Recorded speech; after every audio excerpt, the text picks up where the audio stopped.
ইবাদতের মজা চলে যায়, চেহারার নূর নষ্ট হয়ে যায়। চাইছে যে খাবার খাওয়ানোর মাধ্যমে ইমানি দুর্বলতা আনা যায় কিনা, খাবার না দিয়ে দৈহিক দুর্বল বানায় ফেলছে, হারাম খাওয়ায়া ইমানি দুর্বল বানায়। কিন্তু আব্দুল্লাহ ইবনে হুযাফার ইমান তো আমাদের মতো না।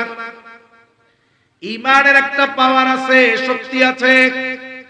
যখন কর্ণকুহরে আওয়াজ গেছে খাবার শুকরের গোশত আর মদ মেশানো পানি, দৈহিক শক্তি নাই কিন্তু ইমানি শক্তি তো আছে। ইমানি বলে বলিয়ান হয়ে আব্দুল্লাহ ইবনে হুযাফা ধমক দিয়ে বলতেছে, এগুলো সামনে থেকে সরায় ফেল, নাইলে লাথি মেরে ফেলায় দিব। আমার জীবন চলে যায় যাক, তবুও আমি হারাম খাবার আমার পেটের সাথে স্পর্শ করব না। ডাক্তার এক ধমকে চলে গেছে বাদশার কাছে, গিয়া বলে অবস্থা তো এই, এখনো তার তেজ কমে নাই। বাদশাহ বলে কমাইতেছি, কেমনে কমানো যায়? বাদশাহ এবার নির্দেশ দিলেন, বড় এক পাত্রের মধ্যে তেল গরম করো, খাজার ডেক, দেখেন নাই কিছু ডেক আছে, ওর মধ্যে মই দিয়া নাই মাখে ছড়ি উঠানো লাগে, এরকম ডেক আছে, বড় বড় ডেক। বলে বড় পাতিলের মধ্যে তেল গরম করো। বাদশার নির্দেশে তেল গরম করা হলো, ফুটন্ত তেল টকবক করতেছে তেল। আদেশ করলেন আব্দুল্লাহ ইবনে হুযাফাকে হাজির করো। এতটা দুর্বল আব্দুল্লাহ, একা পথ চলতে পারে না, দুজনের কাঁধে ভর করে বাদশার সামনে আব্দুল্লাহ ইবনে হুযাফা হাজির। ফুটন্ত তেল দেখায় বলে, আব্দুল্লাহ এখনো সময় আছে, আমার কথা মেনে নাও। যদি মানো তাহলে যেই প্রতিশ্রুতি তোমাকে দেওয়া হয়েছে সব পূরণ করা হবে। আর যদি আমার কথা মেনে না নাও আব্দুল্লাহ, তাহলে তোমাকে ওই ফুটন্ত তেলের মাঝে ফেলে দেওয়া হবে। ইমানের একটা অবস্থা আছে, একটা স্টেজ আছে, স্টেপ আছে। যখন পরীক্ষা কঠিন হয় কঠিন হয় কঠিন হয়, হইতে হইতে ওই স্টেপ বা স্টেজ যখন সে অতিক্রম করতে পারে, এরপরে পরীক্ষা যত কঠোর হয় ইমানি শক্তি তত বাড়তে থাকে। তখন ও আর মরার তোয়াক্কা করে না, তখন ওর জন্য কেমন মৃত্যুই কামনা হয়, যে শাহাদাতের মৃত্যু দরকার। আব্দুল্লাহ ইবনে হুযাফা ক্ষীণ কণ্ঠে বলে, বাদশাহ আমি জীবন দিতে তৈয়ার, তবু ঈমান ছাড়ব না। আব্দুল্লাহ ইবনে হুযাফার এই জবাব শুনে বাদশাহ আদেশ দাও, যাও জেলখানা থেকে একজন মুসলমান কয়েদি ধরে আনো। একজন যুবক, টকবকে যুবক কয়েদি ধরে আনা হলো। বাদশাহ নির্দেশ দিছে, যাও করে তেলের মধ্যে ফালায়া দাও।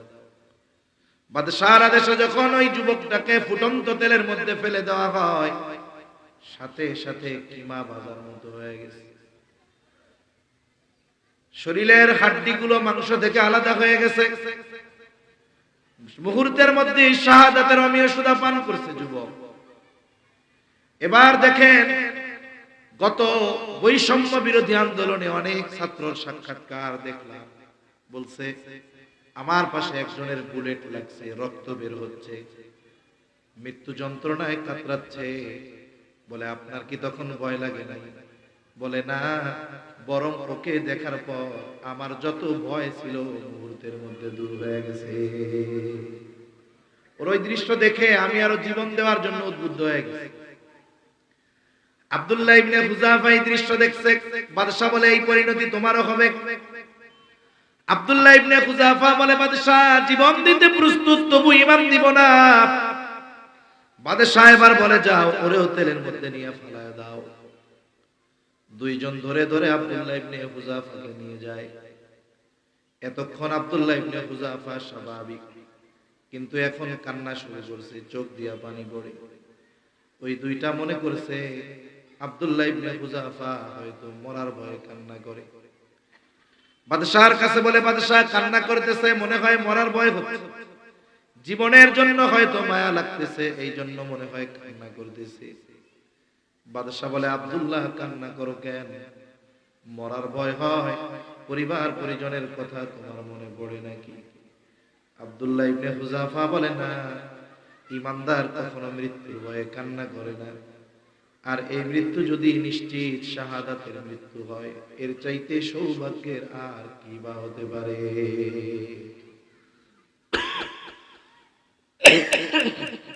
কান্না করো কেন তাইলে? বলে কান্না করি কারণ হলো আমার আল্লাহ আমাকে একটা জীবন দিয়েছে। কয়টা জীবন? এক জীবন আমি একবার আল্লাহর জন্য কোরবান করতে পারবো। বলে আমার তো মন চায় আমার আল্লাহ যদি আমাকে শত শত জীবন দিত, ওই শত শত জীবন আমি শত শতবার আল্লাহর জন্য কোরবান করতে পারতাম।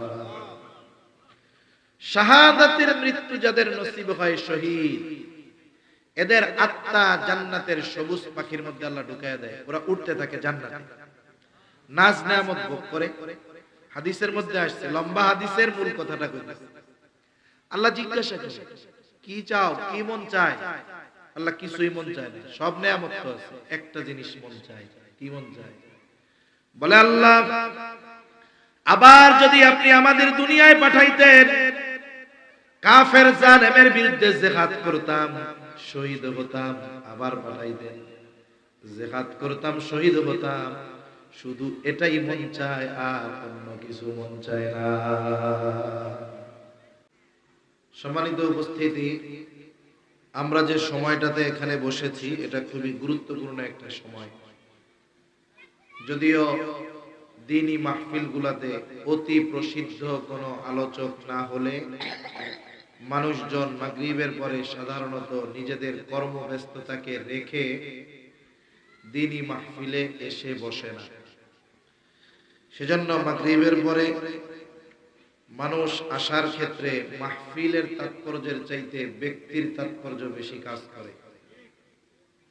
এটা আমাদের জন্য সার্বিক দৃষ্টিকোণ থেকে বড় খারাপ একটা বিষয়। কারণ দ্বীনি মাহফিলগুলোর আজমত আমাদের কাছে ব্যক্তির আজমতের চাইতে কম। অথচ দ্বীনি মজলিসের ব্যাপারে রাসূল আকরাম সাল্লাল্লাহু আলাইহি ওয়াসাল্লামের কথা হলো, যদি দুই ধরনের মজলিস হয়, একটা হলো যে আল্লাহ তাআলার কাছে রোনাজারি করতেছে, মাফ চাইতেছে, জান্নাত চায়, জাহান্নাম চায়, এই ধরনের মজলিস। আর একটা হলো দ্বীনি আলোচনার মজলিস। নবীজি সাল্লাল্লাহু আলাইহি ওয়াসাল্লাম যেই মজলিসে দ্বীনি আলোচনা হয়, এই মজলিসকে উত্তম মজলিস বলে অভিহিত করেছেন। তাহলে আমরা যারা ব্যস্ততাকে উপেক্ষা করে আসতে পেরেছি, আসতেছি, এটা আমাদের জন্য আল্লাহ তাআলার পক্ষ থেকে বড় দয়া। নাইলে ব্যস্ততা উপেক্ষা করে আসা কঠিনই ছিল। তা আমি আর অন্য দিকে কোনো কথা না বলে মূল আলোচনার দিকে যাব ইনশাআল্লাহ। সম্মানিত উপস্থিতি, এ দুনিয়াতে আল্লাহ তাআলা আমাদেরকে পাঠিয়েছেন অজস্র অগণিত নেয়ামত দিয়ে। আল্লাহ প্রদত্ত অজস্র অগণিত দামি নেয়ামতের মধ্যে অন্যতম দামি নেয়ামত যে আল্লাহ তাআলা আমাদেরকে ঈমানের মতো দৌলত দান করেছেন। আমরা যারা এখানে আছি আমরা ঈমানদার। ঈমান কোনো দাবির বিষয় নয়।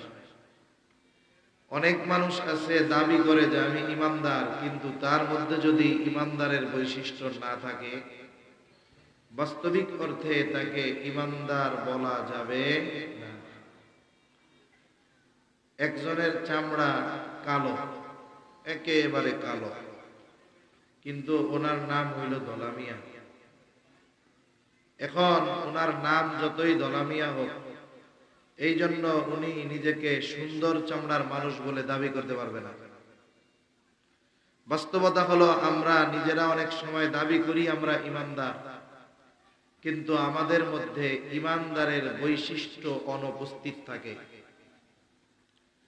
আল্লাহ সুবহানাহু ওয়া তাআলা এ দুনিয়াতে যারা আমরা নিজেদেরকে ঈমানদার বলে দাবি করি, এই দাবির পেছনে আল্লাহ সুবহানাহু ওয়া তাআলা পরীক্ষা রেখে দিয়েছেন। তার মানে যেই ব্যক্তি দাবি করে যে আমি ঈমানদার, আল্লাহ তাআলা তার এই দাবির ব্যাপারে পরীক্ষা নেওয়ার জন্য ঘোষণা দিয়ে দিয়েছেন। যেমন আল্লাহ তাআলা কোরআনুল কারীমের মধ্যে বলেন, আহাসিবান নাস আন ইউতরাকু আন ইয়াকুলু আমান্না ওয়া হুম লা ইফতানুন। আল্লাহ রাব্বুল আলামিন বলেন, মানুষ কি এটা মনে করে নাকি আন ইউতরাকু আন ইয়াকুলু আমান্না ওয়া হুম লা ইফতানুন, যে সে নিজেকে ইমানদার বলবে আর তাকে পরীক্ষা নেওয়া ব্যতীত ছেড়ে দেওয়া হবে। তার মানে আল্লাহ তাআলা বলেন, যে ব্যক্তি নিজেকে ইমানদার দাবি করবে অবশ্যই এই তার দাবির বিপরীতে আল্লাহ তাআলা তাকে পরীক্ষা নিবে। তাহলে প্রথম বিষয় আমরা বুঝতে পারলাম, ইমানদার যদি দাবি করি, পরীক্ষা নেওয়ার ঘোষণা দিয়েছেন কে? জোরে বলেন কে? শুরুতেই বলে রাখা দরকার, আমি অসুস্থ, বুকের মধ্যে কফ জমে আছে, ওষুধ খাইতেছি, এটা যাচ্ছে ধীরে ধীরে। এজন্য আপনাদের হয়তো একটু কষ্ট হইতে পারে যে এরকম একজন রোগাক্রান্ত মানুষকে আইনা এখানে বসায় দিল। যেহেতু পোস্টারে নাম আছে, না আসলেও বিপদ, আসছি। এজন্য যদি একটু আপনাদের কষ্ট হয়, ধৈর্যের সাথে একটু কথা শোনা যাবে তো ইনশাআল্লাহ। তাহলে এক নাম্বার বিষয় হলো, ইমানদার দাবি করলে পরীক্ষা দিতে হবে, এ নোটিশ জানিয়ে দিয়েছেন কে? আল্লাহ তাআলার পক্ষ থেকে বান্দার প্রতি এটা বড় ইহসান। আল্লাহ তাআলা যদি চাইতেন পরীক্ষার ঘোষণা না দিয়েও পরীক্ষা নিতে পারতেন, কিন্তু আল্লাহ তাআলা জানিয়ে দিলেন, গোলাম তুমি নিজেকে ইমানদার দাবি করবা আর আমি তোমার ঈমানের দাবির ব্যাপারে পরীক্ষা নিব না, এমনটা হতে পারে না।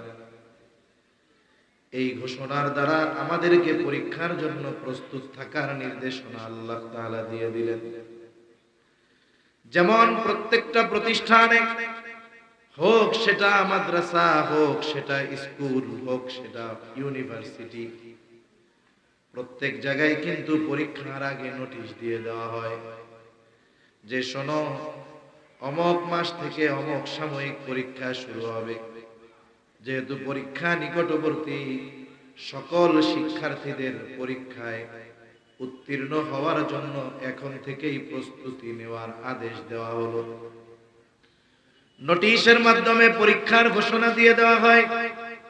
আল্লাহ তাআলা ও বান্দাকে নোটিশ দিয়ে দিলেন, ইমানদার তুমি তো দাবি করতেছো ইমানদার, তাহলে তোমাকে কিন্তু ঈমানের দাবির ব্যাপারে পরীক্ষা দেওয়া লাগবে।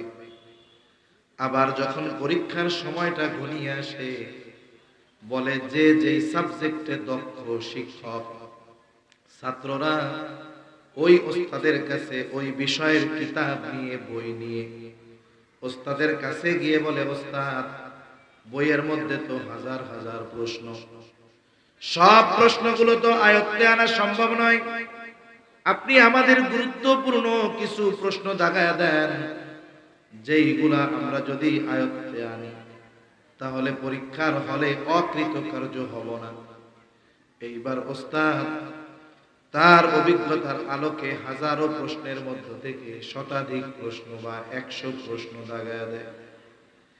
এইবার ছাত্রকে বলে দেয়, যাও এই 100 প্রশ্ন যদি যথাযথভাবে আয়ত্তে আনতে পারো, আশা করা যায় পরীক্ষার হলে তুমি গোল্ডেনে ফার্স্ট হয়ে যাইবা। এইটাকে সাধারণ ভাষায় বলে সাজেশন।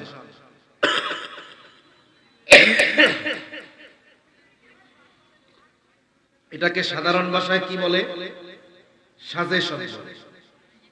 আল্লাহ তাআলা ও বান্দাকে পরীক্ষা নেওয়ার ঘোষণা দেওয়ার সাথে সাথে সাজেশন দিয়ে দিয়েছে। সুবহানাল্লাহ। আমি যে আয়াতগুলো আপনাদের খেদমতে তিলাওয়াত করেছি, উক্ত আয়াতগুলোর মধ্যে আল্লাহ তাআলা মূলত পরীক্ষার বিষয়াবলী আমাদেরকে জানিয়ে দিয়েছেন, যাতে করে বান্দা পরীক্ষার জন্য আগের থেকেই প্রস্তুতি নিতে পারে। বলেন তো, শিক্ষক যিনি পরীক্ষা নেন, বলেন তো কোন শিক্ষক চান নাকি যে তার ছাত্র তার বিষয়ে ফেল যাক? চান? বরং যদি পরীক্ষায় ওই সাবজেক্টে সে গোল্ডেন এ প্লাস পেয়ে যায়, বলে ওস্তাদ মিটিং এর মধ্যে অন্যান্য শিক্ষকদের সামনে গর্ব করে বলে, দেখছেন কত ভালো করে পড়াইছি, আমার সাবজেক্টে সবাই গোল্ডেন এ প্লাস পেয়ে গেছে। আল্লাহ তাআলাও পরীক্ষা নেন ঠিক, কিন্তু চান না তার কোন বান্দা তার নেওয়া পরীক্ষায় ফেল যাক। সুবহানাল্লাহ। পরীক্ষা তিনি নেন, কিন্তু চান না বান্দা পরীক্ষায় ফেল যাক। এই জন্য আল্লাহ তাআলা আগে সাজেশন দিয়ে দিলেন, বান্দা কোন কোন বিষয়ের প্রস্তুতি তুমি নিবা। আল্লাহ তাআলা বলেন, وَلَنَبْلُوَنَّكُمْ بِشَيْءٍ مِّنَ الْخَوْفِ وَالْجُوعِ وَنَقْصٍ مِّنَ الْأَمْوَالِ وَالْأَنفُسِ وَالثَّمَرَاتِ। এই আয়াতে আল্লাহ তাআলা 5টি বিষয়ের পরীক্ষার কথা বলেছেন। কয়টি বিষয়? 5টি বিষয়। তাহলে প্রথম বিষয় হলো ঈমানদার যারা, তাদের পরীক্ষা হবে, এটা দুনিয়ায় যে পরীক্ষা নিবে এটা সুনিশ্চিত, কোনো সন্দেহ নাই। তাহলে যেই পরীক্ষা সুনিশ্চিত, সেই পরীক্ষার জন্য পূর্ণ প্রস্তুতি নেওয়াটাই উচিত। আল্লাহ তাআলা পরীক্ষার বিষয়গুলো জানায় দিয়ে বলেন, ওয়ালানাবলুওয়ান্নাকুম। দুইটা তাকিদ যোগ করে আল্লাহ তাআলা বলেন, আমি অবশ্যই অবশ্যই তোমাদের পরীক্ষা নিব। পরীক্ষাগুলো কোন কোন বিষয়ের হবে? আল্লাহ তাআলা এই আয়াতে 5টি বিষয়ের কথা উল্লেখ করেছেন। মুফাসসিরিনে কেরাম বলেন, আল্লাহ তাআলা যদি চান কারো 5 বিষয়ের পরীক্ষা নিবেন, আল্লাহ নিতে পারেন। আল্লাহ তাআলা যদি চান কারো 4 বিষয়ের পরীক্ষা নিবেন, আল্লাহ নিতে পারেন। কিন্তু পরীক্ষা আল্লাহ নিবেন এ ব্যাপারে কোনো সন্দেহ নাই। একটা বিষয়ের হোক আর 2টা বিষয়ের হোক আর 5টা বিষয়ের হোক, প্রত্যেকটা ঈমানদারকে দুনিয়ায় এই বিষয়গুলোর পরীক্ষার সম্মুখীন হওয়া লাগবে। তবে জীবনের অভিজ্ঞতা হলো, বাস্তবতা হলো, অধিকাংশ মুমিনকে জীবনের কোনো না কোনো সময় এই 5 বিষয়েরই পরীক্ষার সম্মুখীন হওয়া লাগে। এজন্য আজকে যেহেতু পরীক্ষা সুনিশ্চিত, এই পরীক্ষার প্রস্তুতি বা উত্তীর্ণ হওয়ার জন্য কি করণীয় এটা আমরা আজকে জানবো, স্মরণ রাখবো। যখন এই পরীক্ষার সামনে পড়ে যাব, এই জানা বিষয়গুলোকে বাস্তবিক জীবনে প্রয়োগ করব ইনশাআল্লাহ।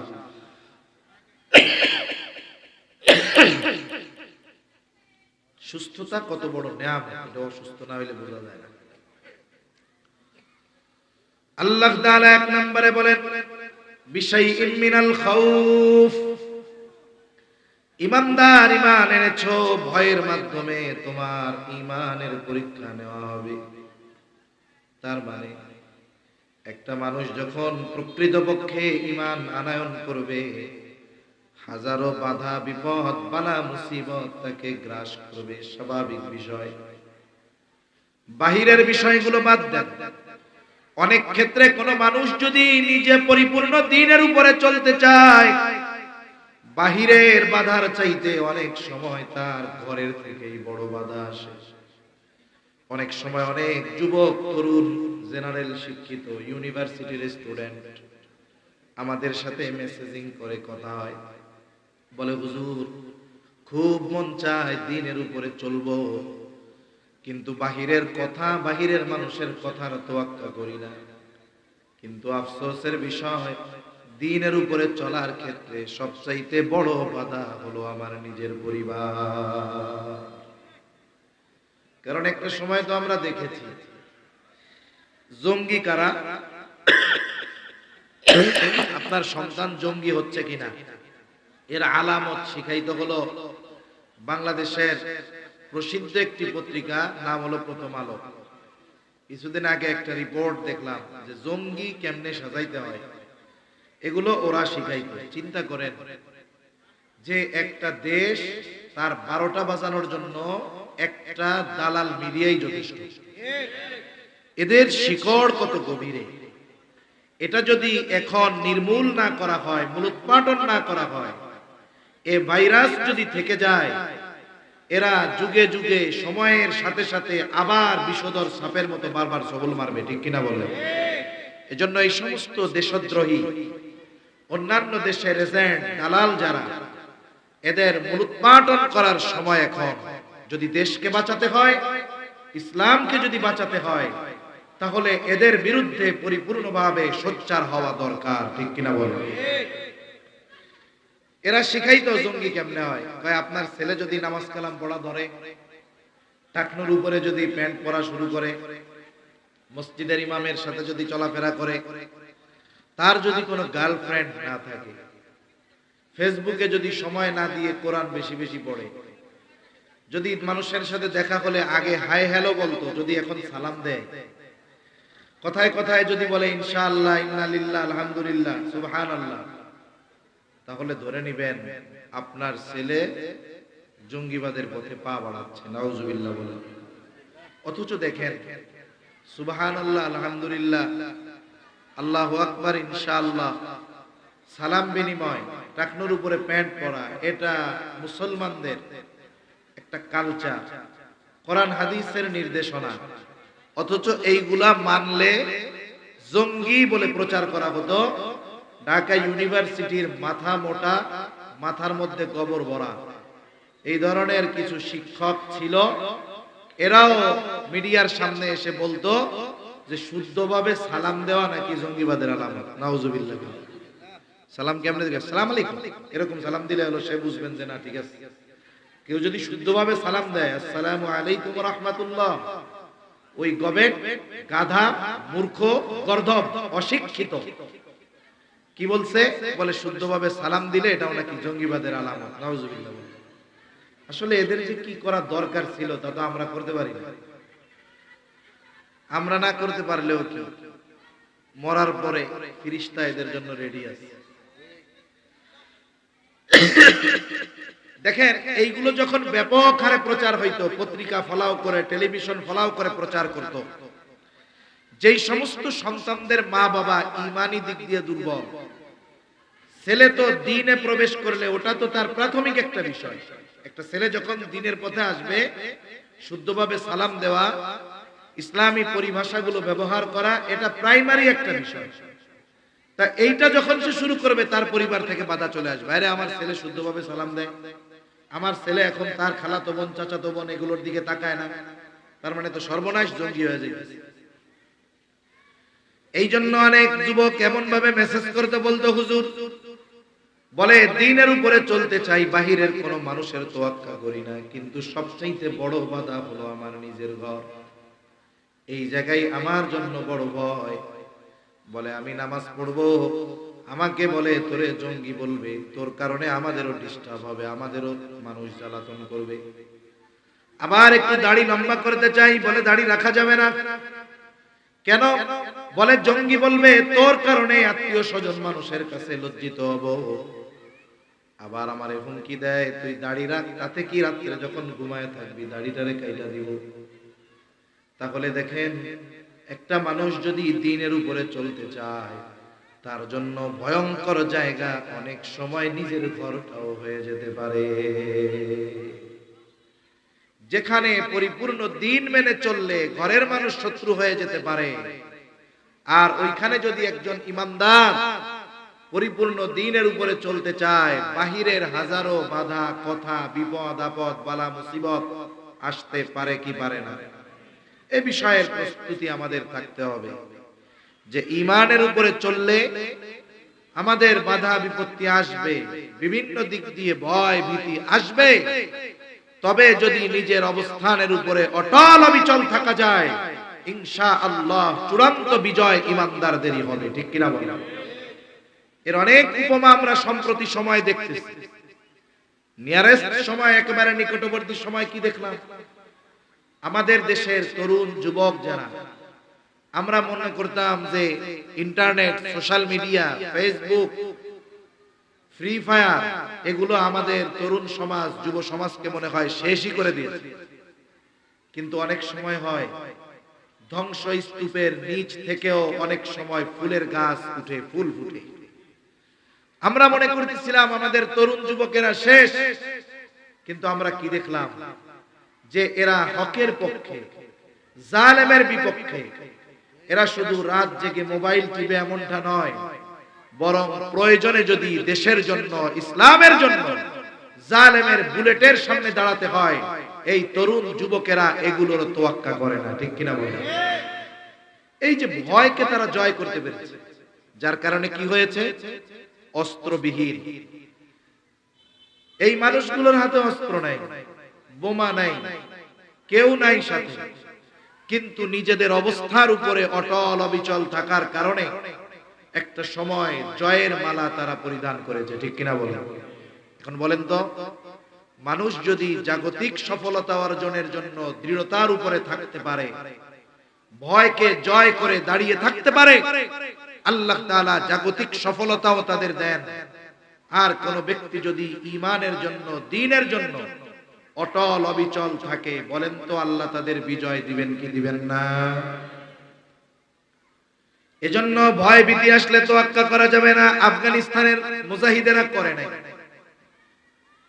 আমেরিকা এবং তার সম্মিলিত জোট ন্যাটো শক্তি প্রায় 2 যুগ ধরে আক্রমণ চালিয়ে গেছে, ধ্বংসস্তূপে পরিণত করে ফেলেছে।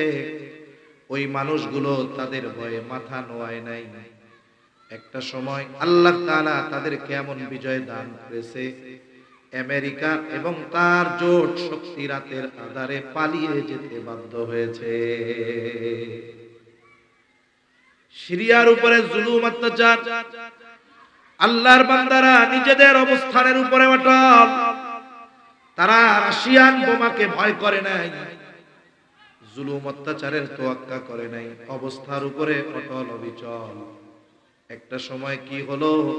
আল্লাহ রাব্বুল আলামিন তাদের মাধ্যমে দামেস্ক, সিরিয়াকে বিজয় করলেন, আর জালেম আসাদ আল বাশার ও তার সাঙ্গপাঙ্গ নিয়ে পালিয়ে যেতে বাধ্য হলো। তাহলে বোঝা যায় যুগে যুগে যারা এই দ্বীনের উপরে থেকেছে, ঈমানের উপরে অটল অবিচল ছিল, তাদেরকে বিভিন্ন ধরনের ভয় ভীতি দেওয়ার মাধ্যমে পরীক্ষা নেওয়া হয়েছে। কিন্তু যেই মানুষগুলো অবস্থার উপরে অটল, একটা সময় আল্লাহ তাদেরকেই বিজয় দান করেছে। এজন্য ভয় ভীতি এই জামানায় আসতে পারে, এই জামানায় ঈমানের উপরে চলার কারণে বাধা আসতে পারে, কিন্তু আল্লাহ তাআলা দেখতে চান যে বান্দা এই ভয় ভীতির কারণে তার ঈমানকে ত্যাগ করে কিনা, ভয় ভীতির কারণে আমি আল্লাহকে ভুলে যাই কিনা। আল্লাহ তাআলা মূলত এটা দেখতে চান। এজন্য যখন কোনো ভয় ভীতি আসে, ঈমানের উপরে থাকার উপরে চলার কারণে বুঝতে হবে আমার পরীক্ষা চলতেছে। আমি যদি এখন অটল অবিচল থাকতে পারি, অচিরেই এই সফলতার মালা আমার আপনার গলায় আল্লাহ তাআলা পরিধান করায় দিবেন।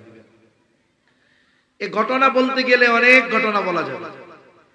সাহাবায়ে কেরাম জীবনের সর্বস্ব ত্যাগ করেছেন ঈমানের জন্য। সাহাবায়ে কেরাম হাজারো প্ররোচনা, লোভ, ভয় ভীতি দেওয়ার পরেও ঈমানের উপরে অটল অবিচল থেকেছেন। এর কারণে একটা সময় কি হয়েছে যে চূড়ান্ত বিজয় আল্লাহ তাআলা তাদেরকে দিয়েছেন।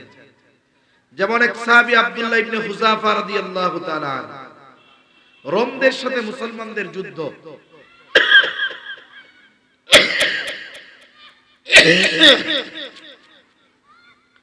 রোম সম্রাটের নির্দেশ হলো যুদ্ধের ফলাফল যা হয় হোক, মুসলমানদের কিছু সৈনিক আটক করবা, আমার কাছে আসবা, আমি একটু ওদের ঈমানের পরীক্ষা করব। ঈমানের পরীক্ষা করব। একদল সৈন্য রোম সম্রাটের সৈন্যদের হাতে আটক হয়ে গেল। তাদেরকে বাদশার সামনে হাজির করা হলো। রাজ দরবারে বাদশা উপস্থিত, সকলে উপস্থিত। বাদশা এবার তাদেরকে জিজ্ঞাসা করতেছে, তোমাদের এই কাফেলার আমির কে, নেতা কে? যুবক দাঁড়িয়ে গেছে, বলে আমি হলাম এই কাফেলার আমির। নাম কি তোমার? বলে আমার নাম হলো আব্দুল্লাহ ইবনে হুযাফা। বাদশা আব্দুল্লাহ ইবনে হুযাফাকে বলে, আব্দুল্লাহ তুমি আমার কাছে আসো, আমার পাশে এসে বসো। সকলে অবাক। আমরা তো চিন্তা করতেছি বাদশা এখনই নির্দেশ দিবেন, যাও এদের সবাইকে শুলিতে চড়াও। কিন্তু বাদশা তার শত্রুকে তার পাশে নিয়ে বসাচ্ছেন, কারণটা কি? বাদশাহ তো আহলে কিতাব। বাদশাহ আব্দুল্লাহ ইবনে হুযাফাকে পাশে বসালেন।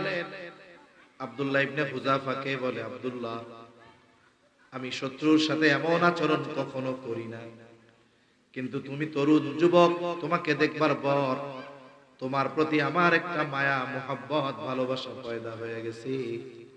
আমি চাই তোমার সাথে আমার এই সম্পর্ক, ভালোবাসাটা দীর্ঘায়িত হোক। কিন্তু তোমার আর আমার মাঝে তো বাধা, কারণ তুমি মুসলমান, আমি খ্রিস্টান। ও আব্দুল্লাহ, তুমি যদি আমার কয়েকটা প্রস্তাব মেনে নাও, তুমিও বেঁচে থাকবে, আবার জাগতিক স্বাচ্ছন্দ্য সুখ লাভ করতে পারবা। বলে, আব্দুল্লাহ, এক নাম্বার, তোমাকে ইসলাম ধর্ম ছেড়ে খ্রিস্টান ধর্ম গ্রহণ করতে হবে। দুই নাম্বার, এই কারণে আমি তোমাকে মুক্ত করে দিব। শুধু তাই না, তোমার সাথী যারা আছে তাদেরকেও মুক্ত করে দেওয়া হবে। সাথে সাথে শুনে নাও, তুমি চিন্তা করতেছো তুমি যদি ইসলাম ধর্ম ত্যাগ করো, তাহলে আর তুমি তোমার আত্মীয় স্বজনের কাছে ফিরে যেতে পারবা না। টেনশনের কোনো কারণ নাই। আমার ঘরে একজন সুন্দরী ষোড়শী যুবতী কন্যা আছে, আমি তার সাথে তোমার বিবাহ দিয়ে দিব। বিবাহের দিন আমার গোটা সাম্রাজ্যের অর্ধেক আমি তোমার নামে লিখে দিব।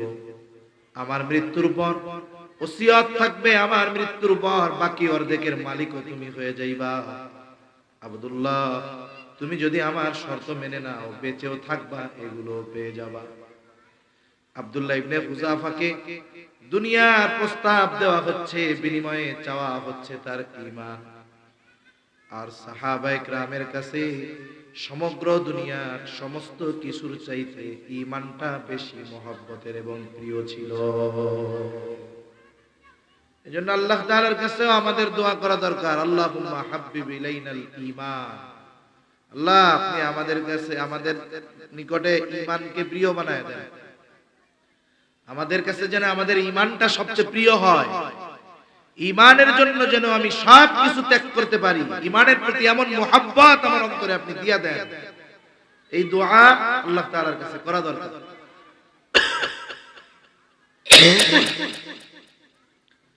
আব্দুল্লাহ ইবনে হুযাফার কাছে সবচাইতে প্রিয় বস্তু ঈমান, আর সবচাইতে প্রিয় বস্তু তার কাছে চাওয়া হচ্ছে কুফরি গ্রহণ করার মাধ্যমে, সবচাইতে নিকৃষ্ট বস্তুর মাধ্যমে। আব্দুল্লাহ ইবনে হুযাফা রাগে ক্ষোভে শরীরের লোম কূপ দিয়ে ঘাম বের হওয়া শুরু হয়ে গেছে। বসা ছিলেন, তিনি দাঁড়িয়ে গেলেন।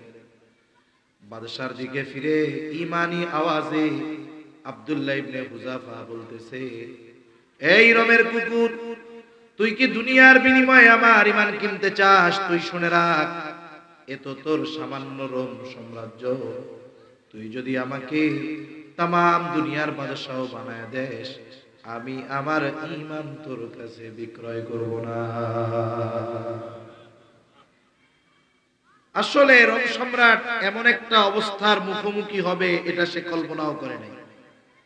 সে থান্ডার্ড হয়ে গেছে, কিং কর্তব্য বিমূঢ় হয়ে গেছে, চুপ হয়ে গেছে, ভাষা হারিয়ে ফেলেছে। অনেক সময় হয় না, মানুষের সামনে এমন কিছু ঘটে গেছে যে যেটা সে কল্পনাও করে নাই। এই ধরনের ঘটনা অনেক সময় ঘটলে ওই সময় কিছু মুহূর্ত এমন হয় যে সে কথা বলবে কি, সে কেমন যেন ভাষাই হারিয়ে ফেলে। রোম সম্রাট ভাষা হারায় ফেলে, যে আমার দিকে চোখ তুলে তাকানোর সাহস কেউ করে না, সেই আমাকে কেমন হুমকি দিল, আবার কইল রোমের কুকুর। বাদশাহ কি জবাব দিবে, ভাষা হারায় ফেলে। গোটা দরবার পিন পতন নীরব। বাদশার আগে ক্ষোভে অন্তর্মহলে চলে গেছে। কিছুক্ষণ পরে আদেশ পাঠিয়েছে, কত বড় সাহস, আমার মুখের উপরে এমন কথা বলে, যাও ওর ঈমানের পাওয়ার দেখে ছাড়বো, জেলখানার মধ্যে আটকায় দাও। খাবারও দিবা না, পানিও দিবা না, জেলখানার মধ্যে আটকায় দেওয়া হলো। খাবারও দেওয়া হয় না, পানিও দেওয়া হয় না। ডাক্তারকে নির্দেশ দিয়েছে, ডাক্তার খোঁজ খবর রাখবা, যখন দেখবা অবস্থা করুন, খানা পিনা না দিলে মারা যাওয়ার মতো অবস্থা, তখন আমারে জানাবা। 1 সপ্তাহ হয়ে গেছে আব্দুল্লাহ ইবনে হুযাফা, খাবারও দেওয়া হয় নাই, পানিও দেওয়া হয় নাই। 1 সপ্তাহ পর আব্দুল্লাহ ইবনে হুযাফা প্রচন্ড ক্লান্ত, শুয়ে আছে, বোঝা যায় না বেঁচে আছে নাকি মারা গেছে। এই অবস্থা দেখে ডাক্তার ভিতরে ঢুকলেন। ভিতরে ঢুকে দেখে অবস্থা বড় করুণ, খানা পানি না দিলে যে কোনো মুহূর্তে মারা যেতে পারে। বাদশার কাছে খবর দেওয়া হলো। বাদশাহ এবার বললেন, যাও খাবার দাও। খাবার দিবা শুকরের গোশত, আর পানি দিবা মদ মেশানো পানি। আবার তাকে জানায় দিবা খাবারটা শুকরের গোশত, পানি মদ মেশানো পানি। আব্দুল্লাহ ইবনে হুযাফার কাছে বাদশা খাবার নিয়ে গেল। প্রচন্ড দুর্বল আব্দুল্লাহ, কথা বলার মতো শক্তি নাই। কারণ 1-2 বেলা আমরা যদি না খাই, পরের বেলায় আর নড়াচড়া নাই। 1 সপ্তাহ খাবারও নাই, পানিও নাই। কতটা তৃষ্ণার্ত, কতটা ক্ষুধার্ত এর দ্বারা এটাই বোঝা যায়। কথা বলতেছে, আওয়াজ জবান দিয়ে বের হয় না। বাদশাহ বলে, আব্দুল্লাহ তোমার অবস্থা কিন্তু ভালো না।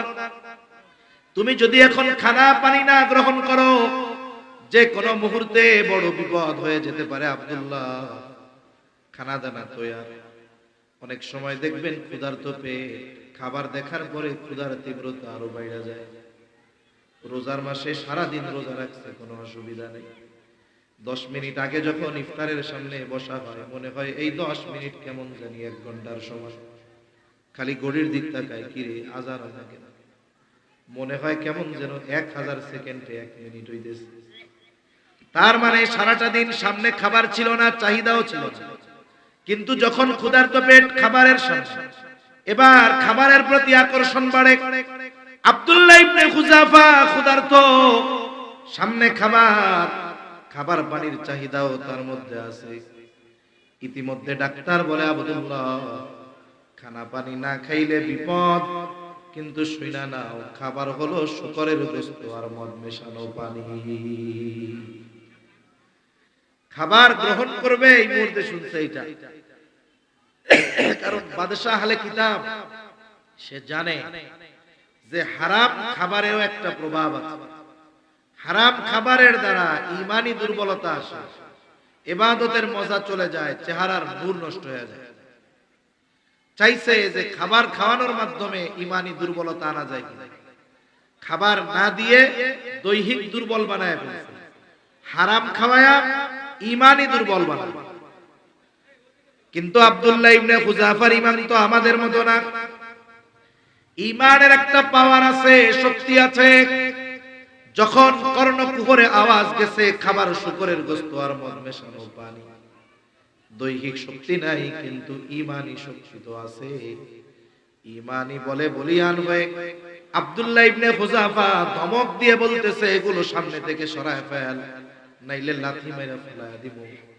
আমার জীবন চলে যায় যাক, তবুও আমি হারাম খাবার আমার পেটের সাথে স্পর্শ করব না। ডাক্তার এক ধমকে চলে গেছে বাদশার কাছে, গিয়া বলে, অবস্থা তো এই, এখনো তার তেজ কমে নাই। বাদশা বলে, কমাইতেছি, কেমনে কমানো যায়? বাদশা এবার নির্দেশ দিলেন, বড় এক পাত্রের মধ্যে তেল গরম করো। খাজার ডেক দেখেন নাই, কিছু ডেক আছে, ওর মধ্যে মই দিয়া নাই মাখে ছড়ি উঠানো লাগে, এরকম ডেক আছে, বড় বড় ডেক। বলে, বড় পাতিলের মধ্যে তেল গরম করো। বাদশার নির্দেশে তেল গরম করা হলো। ফুটন্ত তেল, টকবক করতেছে তেল। আদেশ করলেন, আব্দুল্লাহ ইবনে হুযাফাকে হাজির করো। এতটা দুর্বল আব্দুল্লাহ, একা পথ চলতে পারে না, দুজনের কাঁধে ভর করে বাদশার সামনে আব্দুল্লাহ ইবনে হুযাফা হাজির। ফুটন্ত তেল দেখায় বলে, আব্দুল্লাহ এখনো সময় আছে, আমার কথা মেনে নাও। যদি মানো তাহলে যেই প্রতিশ্রুতি তোমাকে দেওয়া হয়েছে সব পূরণ করা হবে। আর যদি আমার কথা মেনে না নাও আব্দুল্লাহ, তাহলে তোমাকে ওই ফুটন্ত তেলের মাঝে ফেলে দেওয়া হবে। ইমানের একটা অবস্থা আছে, একটা স্টেজ আছে, স্টেপ আছে। যখন পরীক্ষা কঠিন হয় হইতে হইতে ওই স্টেপ বা স্টেজ যখন সে অতিক্রম করতে পারে, এরপরে পরীক্ষা যত কঠোর হয় ইমানি শক্তি তত বাড়তে থাকে। তখন ও আর মরার তোয়াক্কা করে না। তখন ওর জন্য কেমন মৃত্যুই কামনা হয়, যে শাহাদাতের মৃত্যু দরকার। আব্দুল্লাহ ইবনে হুযাফা ক্ষীণ কণ্ঠে বলে, বাদশাহ আমি জীবন দিতে তৈয়ার, তবু ঈমান ছাড়ব না। আব্দুল্লাহ ইবনে হুযাফার এই জবাব শুনে বাদশাহ আদেশ দাও, যাও জেলখানা থেকে একজন মুসলমান কয়েদি ধরে আনো। একজন যুবক, টকবকে যুবক কয়েদি ধরে আনা হলো। বাদশাহ নির্দেশ দিছে, যাও ওরে তেলের মধ্যে ফালায়া দাও। বাদশাহর আদেশে যখন ওই যুবকটাকে ফুটন্ত তেলের মধ্যে ফেলে দেওয়া হয়, সাথে সাথে কিমা ভাজার মতো হয়ে গেছে। শরীরের হাড্ডিগুলো মাংস থেকে আলাদা হয়ে গেছে। মুহূর্তের মধ্যে শাহাদাতের অমীয় সুধা পান করছে যুবক। এবার দেখেন, গত বৈষম্য বিরোধী আন্দোলনে অনেক ছাত্রর সাক্ষাৎকার দেখলাম, বলছে আমার পাশে একজনের বুলেট লাগছে, রক্ত বের হচ্ছে, মৃত্যু যন্ত্রণায় কাতরাচ্ছে। বলে আপনার কি তখন ভয় লাগে নাই? বলে না, বরং ওকে দেখার পর আমার যত ভয় ছিল মুহূর্তের মধ্যে দূর হয়ে গেছে। ওর ওই দৃশ্য দেখে আমি আরো জীবন দেওয়ার জন্য উদ্বুদ্ধ হয়ে গেছি। আব্দুল্লাহ ইবনে হুযাফা এই দৃশ্য দেখছে। বাদশা বলে, এই পরিণতি তোমারও হবে। আব্দুল্লাহ ইবনে হুযাফা বলে, বাদশা জীবন দিতে প্রস্তুত, তবু ঈমান দিব না।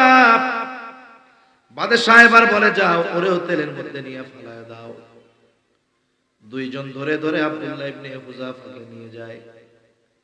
এতক্ষণ আব্দুল্লাহ ইবনে হুযাফা স্বাভাবিক, কিন্তু এখন কান্না শুরু করছে, চোখ দিয়া পানি পড়ে। ওই দুইটা মনে করছে আব্দুল্লাহ ইবনে হুযাফা হয়তো মরার ভয়ে কান্না করে।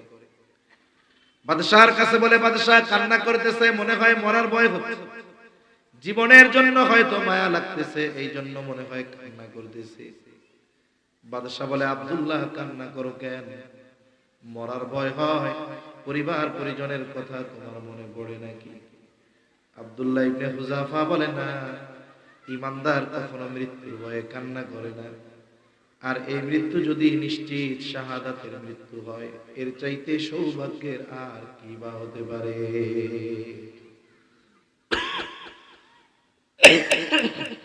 কান্না করো কেন তাইলে? বলে, কান্না করি কারণ হলো আমার আল্লাহ আমাকে একটা জীবন দিয়েছে। কয়টা জীবন? এক জীবন আমি একবার আল্লাহর জন্য কোরবান করতে পারবো। বলে, আমার তো মন চায় আমার আল্লাহ যদি আমাকে শত শত জীবন দিত, ওই শত শত জীবন আমি শত শতবার আল্লাহর জন্য কোরবান করতে পারতাম। শাহাদাতের মৃত্যু যাদের নসিব হয়, শহীদ, এদের আত্মা জান্নাতের সবুজ পাখির মধ্যে আল্লাহ ঢুকায় দেয়। ওরা উঠতে থাকে জান্নাতে, নাজ নেয়ামত ভোগ করে। হাদিসের মধ্যে আসছে, লম্বা হাদিসের মূল কথাটা কইতেছে।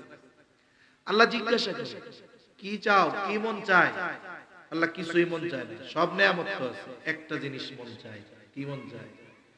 বলে, আল্লাহ আবার যদি আপনি আমাদের দুনিয়ায় পাঠাইতেন, কাফের জালেমের বিরুদ্ধে জিহাদ করতাম, শহীদ হতাম। আবার পাঠাইতেন, জিহাদ করতাম, শহীদ হতাম।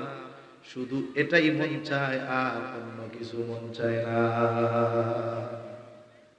তাহলে শাহাদাতের মৃত্যু যাদের নসিব হয়, মরার পরেও আবার দুনিয়ায় আইসা মরতে মন চায়। তাইলে এই মৃত্যুর মধ্যে মজা কত, যে জান্নাতের নিয়ামত ভোগ করার পরেও বলে আল্লাহ মন চায় দুনিয়ায় আবার পাঠাইতেন, আবার যাইতাম, জিহাদ করতাম, শহীদ হতাম, এটাই মন চায়, আর কিছু মন চায় না। সুবহানাল্লাহ। হয়তো বা হতে পারে সে সুযোগ অচিরেই হয়তো এই প্রজন্মের সামনে চলে আসতে পারে। বৈশ্বিক যে অবস্থা পরিলক্ষিত হচ্ছে, তাতে আমার মনে হয় একটা ক্ষেত্র তৈরি হচ্ছে, যেখানে সেই ঐতিহাসিক যুদ্ধের কথা নবীজি ১৫০০ বছর আগে বলে গিয়েছেন, মুশরিকদের সাথে ইমানদারদের যুদ্ধ।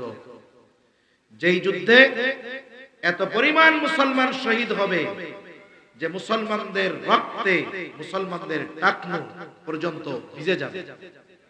শুধু তাই না, বিপুল সংখ্যক মুসলমান শাহাদাত বরণ করবে। ওই যুদ্ধে মুসলমানেরা 3 ভাগে বিভক্ত হয়ে যাবে। একদল যুদ্ধক্ষেত্র থেকে পলায়ন করবে। মনে রাখতে হবে, ওই যুদ্ধ ময়দান থেকে যারা পালাবে তাদের তাওবা আর কবুল হবে না, ওরা বেঈমান। আরেক গ্রুপ শাহাদাত বরণ করবে, আরেক গ্রুপ বিজয় অর্জন করবে। মনে রাখতে হবে, ইমানদার যখন প্রকৃত জিহাদের ময়দানে যায়, সে মরে গেলে হেরে যায় না, বরং মরণটাও তার চূড়ান্ত বিজয়ের অন্তর্ভুক্ত। ঠিক কিনা বলেন? এজন্য মানসিকভাবে এই প্রস্তুতি প্রত্যেকটা মুসলমানের থাকা দরকার।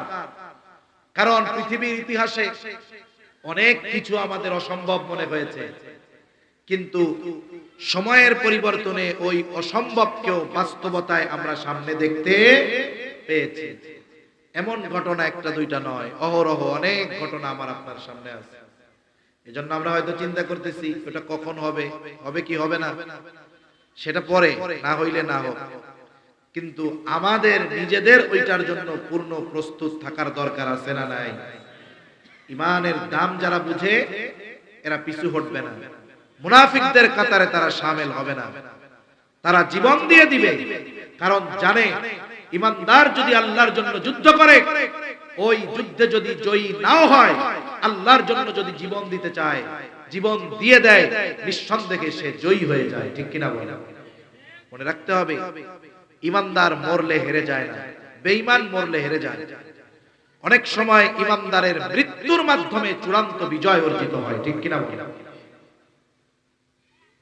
বলতে গেলে লম্বা কথা অন্যদিকে চলে যাবে। কুরআনুল কারীমের সূরা বুরুজের তাফসীরে একটা ঘটনা আছে, আসহাবে উখদুদের ঘটনা, আব্দুল্লাহ বিন তামেরের ঘটনা। লম্বা কথা, যখন আব্দুল্লাহ ইবনে তামেরকে বাদশা বারবার পলিসি দিয়ে প্রয়োগ করে হত্যা করতে পারে না, পাঠাইছে পাহাড় থেকে ফালায়া দেয়। যারা ফালাইছে নিয়ে গেছে ফালাইতে, ওরা শেষ। আব্দুল্লাহ ইবনে তামের সুস্থ অবস্থায় চলে আসে। বাদশা তো নিজের খোদা দাবি করছে, আর আব্দুল্লাহ বিন তামের তাওহীদের পক্ষে দাঁড়িয়ে গিয়েছে। বাদশা বলে, ওরা কোথায় যাদেরকে তোর সাথে মারতে পাঠাইলাম? বলে, ওরা শেষ। তোরে বাঁচাইছে কে? সবার সামনে বলে, আল্লাহ। আব্দুল্লাহ ইবনে তামের যখন বলে আল্লাহ, ওই কথাটা তীরের মতো বাদশা ইউসুফ জুরনাওয়াজের কলিজায় গিয়া লাগে। আর একদলরে দিয়া পাঠাইছে, যা সমুদ্রের মধ্যে নিয়ে ফালায়া দিবি, যেন না আসতে পারে, অথবা সমুদ্রের হিংস্র মাছ তাকে খেয়ে ফেলে। পাঠাইছে, ঘটনাক্রমে যারা নিয়ে গেছে তারা সমুদ্রে পড়ে শেষ। আল্লাহ আব্দুল্লাহ বিন তামের হেফাজত করছে। সুস্থ অবস্থায় বাদশার দরবারে হাজির। বলে, তুই বাঁচলি কেমনে? যাদের পাঠাইলাম এরা কোথায়? বলে, যারা আমারে মারতে গেছে তারা শেষ, তুমি বাঁচলা কেমনে? বলে, বাঁচাইছে আমার আল্লাহ। বাদশার মারার খুব খায়েশ। আব্দুল্লাহ বিন তামের বলে, শোনো, তুমি তোমার পদ্ধতি প্রয়োগ করে আমাকে হত্যা করতে পারবা না। তোমার যদি আমাকে হত্যা করতে মন চায়, আমাকে হত্যা করার পদ্ধতি আমি তোমারে শিখায়া দেই। কিভাবে হত্যা করা যাবে বল? কারণ মানুষ যখন চূড়ান্ত অহংকারী আর সীমা লঙ্ঘনকারী হয়ে যায়, সে তার কৃত কর্মের ফলাফল কি হতে পারে এটার বিষয়ে চিন্তা করে না। সে চিন্তা করে, আমি যেটা সিদ্ধান্ত দিচ্ছি এটাই রাইট। কিন্তু আমরা অতীতে দেখে এসেছি, পৃথিবীর শুরু থেকে নিয়ে যারাই ক্ষমতা পেয়ে সীমা লঙ্ঘন করে অহংকার প্রদর্শন করেছে, ইসলামের বিরুদ্ধে গিয়েছে, এই মানুষগুলার সিদ্ধান্ত তার চূড়ান্ত পতনের কারণ হয়ে দাঁড়িয়েছে। ওর চিন্তা তো আব্দুল্লাহ বিন তামেরকে মারতে হবে, মারলে কি হবে এটা চিন্তা না, টার্গেট কি? মারতে হবে। কেমনে মারবো? বলে, নির্দিষ্ট দিন তুমি তোমার সব মানুষকে একত্রিত করবা, বড় ময়দানে একত্রিত করবা, সকলের মাঝে আমি থাকব। তোমার যেই জল্লাদ আছে, জল্লাদ সে আমার দিকে তীর নিক্ষেপ করবে, তবে শর্ত হলো তীরটা নিক্ষেপ করার সময় বলতে হবে বিসমিল্লাহি রাব্বিল গুলাম। বিসমিল্লাহি রাব্বিল গুলাম, আল্লাহর নামে তীর মারতেছি। বলে কে? বলে এই বালকের রব আল্লাহর নামে এর তীর মারতেছি। এই কথা বলে তীর মারতে হবে।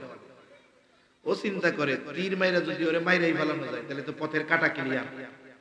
খুব করে ঘোষণা দিচ্ছে, নির্দিষ্ট দিনে লাখো জনতা উপস্থিত, সবাই বাঁচতে চায় আর এই যুবক মরতে চায়। সকলে উৎসুক, চলে এসেছে নির্ধারিত সময়ের আগে সবাই এসে হাজির। সবার মাঝে ফাঁকা জায়গা, আব্দুল্লাহ বিন তামের দাঁড়ায় আছে। এইবার জল্লাদ বিসমিল্লাহি রাব্বিল গুলাম বলে তীর মাইরা দিল। এই দৃশ্য সকলে দেখছে।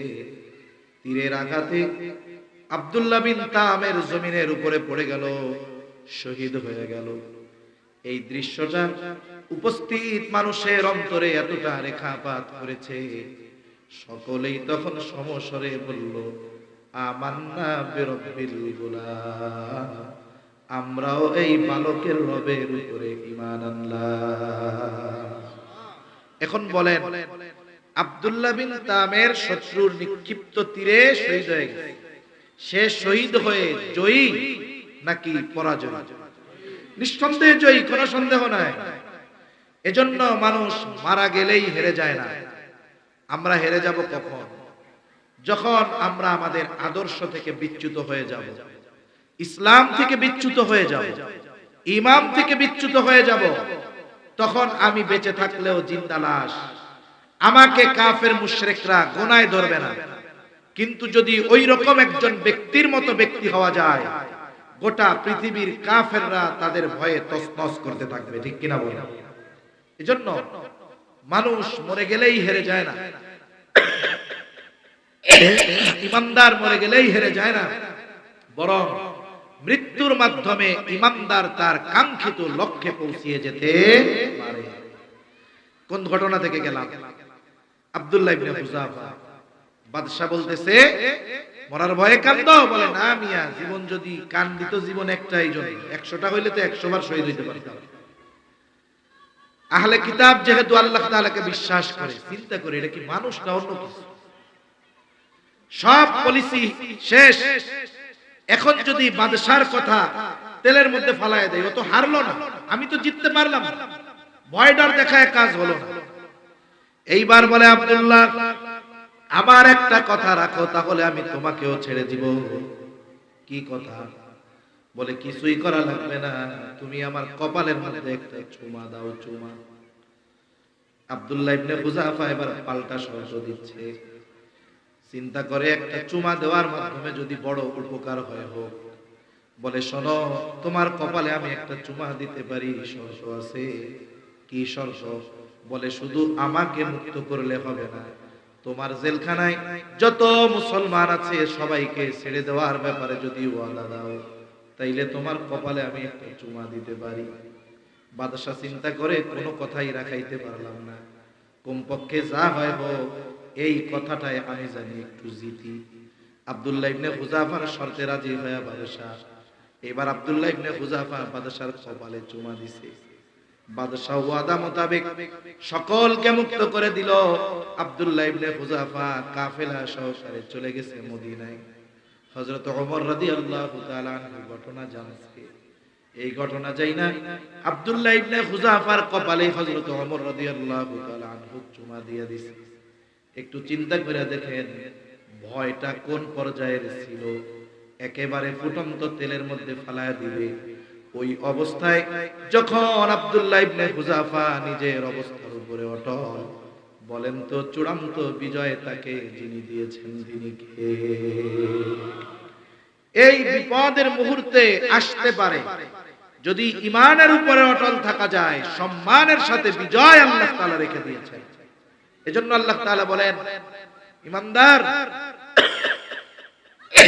ঈমানের পরীক্ষা নেওয়া হবে ভয়ভীতির মাধ্যমে। এরপরে আল্লাহ তাআলা বলেন ওয়াল জু', ক্ষুধা, অভাব, দরিদ্রতার মাধ্যমে আল্লাহ তাআলা মুমিনের ঈমানের পরীক্ষা নেন। এই অভাব আল্লাহ তাআলার পক্ষ থেকে আসে। দরিদ্রতা আল্লাহ তাআলার পক্ষ থেকে আসে। এরপরে আল্লাহ তাআলা বলেন ওয়ানাকসিম মিনাল আমওয়াল, মালের লস, মালের ক্ষতির মাধ্যমে আল্লাহ তাআলা পরীক্ষা নেন। ব্যবসায়ী ব্যবসা করতেছে, দোকানে শর্ট সার্কিট হয়ে আগুন লেগে সব পুড়ে গেছে। আল্লাহ তাআলা মূলত পরীক্ষা নেন যে ইমানের উপরে অটল থাকে কিনা। এরপরে আল্লাহ তাআলা বলেন ওয়াল আনফুস, জানের ক্ষতি দিয়ে আল্লাহ পরীক্ষা নেন। মুফাসসিরিন একরাম বলেন জানের ক্ষতির পরীক্ষা দুই ধরনের হয়। একটা হলো স্বয়ং নিজের জানের ক্ষতির মাধ্যমে পরীক্ষা, আর একটা হলো নিজের জানের মাধ্যমে নয়, বরং তার আত্মীয় স্বজন, সন্তান সন্ততিকে অসুস্থতা, বিপদ আপদ দিয়ে আল্লাহ পরীক্ষা নেয়। মনে করেন আমি অসুস্থ হয়েছি, আমার কষ্ট লাগতেছে, আপনি অসুস্থ, আপনার কষ্ট লাগতেছে, কিন্তু ওই অসুস্থতা যদি আপনার আমার না হয়ে আমার আপনার সন্তানের হয়, বলেন তো কষ্ট বেশি লাগবে না কম লাগবে?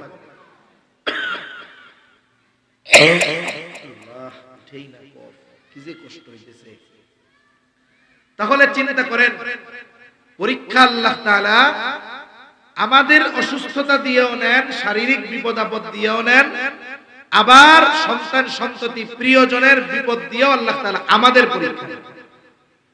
যখন দাজ্জালের আবির্ভাব হবে, অনেক অভিভাবক সন্তানের মায়ায় বেঈমান হয়ে যাবে। ও নিজের চিন্তা করবে, খাবারের অভাব, আর দাজ্জাল তাকে শস্য ভান্ডার দেখাবে, হরেক রকমের খাবার দেখাবে, বলবে সব পাবি, ক্ষুধা নিবারণ হবে, তোর বাচ্চার কান্না বন্ধ হয়ে যাবে, তুই আমারে প্রভু বলে স্বীকার কর। তখন কি হবে? বাচ্চার চিন্তা করে দাজ্জালকে রব বলে স্বীকৃতি দিয়ে অনেক মানুষ বেঈমান হয়ে যায়। তাহলে আল্লাহ তাআলা জানের ক্ষতির মাধ্যমেও পরীক্ষা নেন। এরপরে আল্লাহ তাআলা বলেন ওয়াস-সামারাত, ফল ফসলের ক্ষতির মাধ্যমে আল্লাহ তাআলা পরীক্ষা নেন। অনেক সময় এমন হয় জমিনে ধানটা ফলন হয়েছে বাম্পার বড়, চিন্তা করতেছে যেই পরিমাণ ফলন জমিনে হলো, এইবারের ফসল দিয়ে মানুষের ঋণ দেনা পাওনা শোধ করে আগামী সিজন পর্যন্ত চলা যাবে। বাড়িতে শুয়া শুয়া চিন্তা করতেছে আগামীকাল 10 জন কৃষক নিয়ে জমিনের ধানগুলো কেটে ফেলবো। এই চিন্তার মাঝে হঠাৎ আকাশের মধ্যে মেঘের আওয়াজ, সকালবেলায় বৃষ্টি শুরু হয়ে গেল, বলে শিলা বৃষ্টি হইতেছে। বলেন তো পাকা ধানের উপরে যদি শিলা বৃষ্টি হয়, ধানের কোনো অস্তিত্ব থাকবে নাকি? খড়ই তো ভালো মতো খুঁজে পাওয়া যাবে না। এই জন্য আল্লাহ তাআলা অনেক সময় ফল ফসলের ক্ষতি দিয়া পরীক্ষা নেয়। এখন কি ওই যে শুরুতে কইছি, পরীক্ষা ঠিকই আল্লাহ নেন, কিন্তু বান্দা পরীক্ষায় ফেল যাক, এটা আল্লাহ তাআলা কখনোই চান না। তাহলে বলেন এই ধরনের মুসিবত আসে কার পক্ষ থেকে? নাই, মূলত আল্লাহ চান যে আমি বিপদ দেই, এটা বান্দা যেমন বিশ্বাস করে, আমি বিপদ থেকে উদ্ধার করি, এই বিষয়টাও অনুরূপ বিশ্বাস বান্দা করে কিনা, যে বিপদে পড়ে আমি বিপদ দিয়েছি জানার পরে আমার কাছে আসে নাকি সুদের টাকায় না বিপদ থেকে বাঁচতে চায়, এটা আল্লাহ জানতে চায়।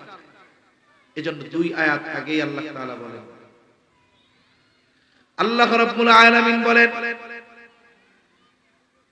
হে ঈমানদারেরা, ইয়া আইয়ুহাল্লাযীনা আমানুস্তাঈনু বিস-সাবরি ওয়াস-সালাহ। বলেন তো বিপদ আপদ মুসিবতে সাহায্যের দরকার আছে না নাই? জোরে বলেন আছে না নাই? বলেন বিপদ যদি আসে সাহায্য কার কাছে যাইব? আল্লাহ তাআলা সেই কথাই বলেন, হে ঈমানদারেরা, ইস্তাঈনু, আমি আল্লাহর কাছে তোমরা সাহায্য চাও। বিপদ আল্লাহ তাআলা দেন, আবার তিনি বলেন বিপদে পড়লে আমার কাছে সাহায্য চাও। প্রশ্ন করলাম মালিক, বিপদে তো পড়লাম, সাহায্য তো চাইবো, কেমনে চাইবো? এমপি সাহেব আসলে সামনাসামনি দেখা করে সাহায্য চাওয়া যায়, আপনার কাছে কেমনে সাহায্য চাইবো? আল্লাহ তাআলা বলেন বিস-সাবরি ওয়াস-সালাহ, বান্দা আমার কাছে তুমি ধৈর্য আর নামাজের মাধ্যমে সাহায্য চাও। তাহলে বিপদ আপদ মুসিবত দেন কে? জোরে বলেন। বিপদ আপদ মুসিবতে সাহায্য কার কাছে চাইবো? আল্লাহর কাছে সাহায্য চাওয়ার মাধ্যম কয়টা? কি কি বলেন তো? সবর এবং সালাত, ধৈর্য আর নামাজ। এখন ধৈর্য কাকে বলে? আপনার পা কেটে গেছে বা হাত কেটে গেছে, আপনি যদি চিন্তা করেন যা হয় হবে, ডাক্তারের কাছেও যাব না, ওষুধও খাবো না, আল্লাহ যা করে, বলে এটা সবর নয়। নবীজি বলেন তোমরা অসুস্থ হলে চিকিৎসা গ্রহণ করো। এখন হাত কেটে গেছে, ডাক্তারের কাছে যাইতে হবে, চিকিৎসা গ্রহণ করতে হবে, ওষুধ নিতে হবে। অসুস্থ, ওষুধ খাইতেছি, সুন্নাত। তবে তবে ওষুধের উপরে ভরসা করা যাবে না। ভরসা কার উপরে হবে? আল্লাহ তাআলার উপরে। আরে নবীজি বলেন তাওয়াক্কুল কি? বলে ঘোড়াটারে ভালো মতো রশি দিয়া বাঁধো, এরপরে বলো আল্লাহ হেফাজত করেন।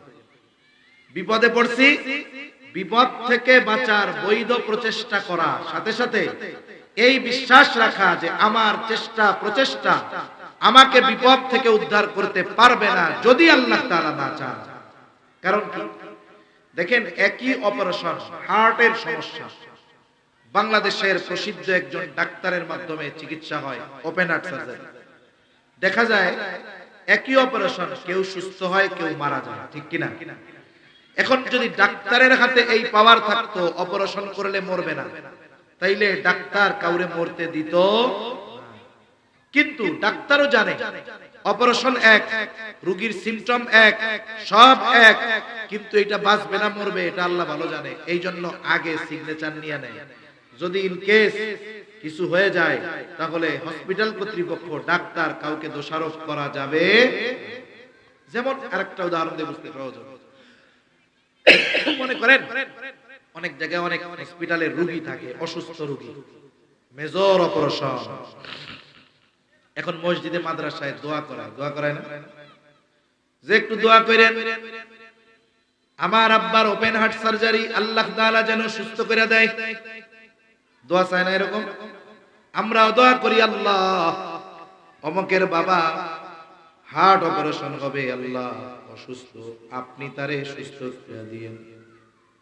প্রশ্ন বুঝে একটু জবাব দিবেন। বলেন তো ব্যক্তির অপারেশন শুরু হয়ে গেল, অপারেশন থিয়েটারের মধ্যে অপারেশন কে করে? জোরে বলেন না কে? অথচ কেউ আইসা বলে না একটু দোয়া করেন যেন ডাক্তার অপারেশনটারে সাকসেসফুল করতে পারে, এটা কেউ কয় না। তার মানে অপারেশন ডাক্তার করে ঠিক, কিন্তু সাকসেসফুল করার ক্ষমতা ডাক্তারের নাই। যদি অপারেশন করার পরে সাকসেসফুল করার ক্ষমতা ডাক্তারের থাকতো তাহলে অপারেশনের টেবিলে রোগী মারা যেত না। তার মানে অপারেশন ডাক্তার করে ঠিক, কিন্তু ওই অপারেশন সাকসেসফুল যিনি করেন তিনি কে?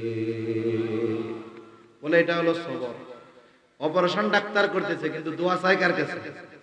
আল্লাহর। বলে আল্লাহ অপারেশনটা সাকসেসফুল করে দিয়ে, এটা হলো সবরের ব্যালেন্স। বিপদ থেকে বাঁচার বৈধ চেষ্টা করা, সাথে সাথে আল্লাহর কাছে দোয়া অব্যাহত রাখা যে আল্লাহ আমাদের চেষ্টা প্রচেষ্টা আমাদেরকে আমাদের বিপদ থেকে উদ্ধার করতে পারবে না যদি আপনি না সফল করেন। সাথে সাথে এই যে চাওয়াটা আল্লাহ তাআলার কাছে, চাওয়ার সবচেয়ে মাধ্যম হলো নামাজ। কারণ বান্দা আল্লাহর সবচাইতে নৈকট্য অর্জন করে কখন? বলে যখন বান্দা সিজদায় যায়। এজন্য ধৈর্য আর নামাজের মাধ্যমে সাহায্য কার কাছে চাইবো? আল্লাহর কাছে। যেই মুমিন বান্দা বিপদ আপদ মুসিবতে পড়ে আল্লাহ তাআলার কাছে সবর আর সালাতের মাধ্যমে সাহায্য চায়, আল্লাহ তারে প্রমোশন দিয়ে দেয়। কি দেয় বলে? প্রমোশন।